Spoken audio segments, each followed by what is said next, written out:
যেদিনই এই লইট্টা শুটকি ভুনা রান্না করি সেদিন আর অন্য কিছুর প্রয়োজন হয় না। সবাই এটা দিয়েই তৃপ্তি সহকারে ভাত খেয়ে নেয়। আসসালামু আলাইকুম, কেমন আছেন সবাই? তো আমি শুটকি ভুনা করার জন্য প্রথমে কড়াইয়ে পরিমাণ মতো তেল দিয়ে তাতে একটা বড় সাইজের পেঁয়াজ কুচি ও কয়েকটা রসুন দিয়ে কিছুক্ষণ নেড়েচেড়ে ভেজে নেব। আপনারা দেখতেই পাচ্ছেন আমি পেঁয়াজ আর রসুন ভেজে নিয়েছি। এখন দিয়ে দিব পরিমাণ মতো হলুদ গুঁড়ো, মরিচ গুঁড়ো, ধনিয়া গুঁড়ো ও স্বাদ মতো লবণ দিয়ে মশলাটাকে কিছুক্ষণ কষিয়ে নেব। এই তো আমার কষানো হয়ে গিয়েছে। এই পর্যায়ে আমি দিয়ে দিব আগে থেকে ধুয়ে রাখা সেই লইট্টা শুটকিগুলো।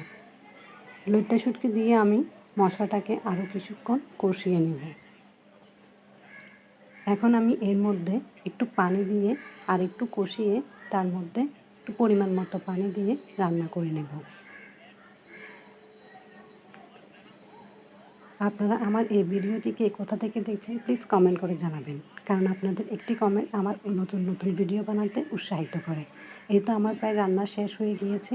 এই পর্যায়ে আমি একটা বড় সাইজের টমেটো ও কয়েকটা আস্ত কাঁচামরিচ দিয়ে সবশেষে ধনেপাতা দিয়ে নামিয়ে নিলেই তৈরি এই মজাদার লইট্টা শুটকি ভুনা।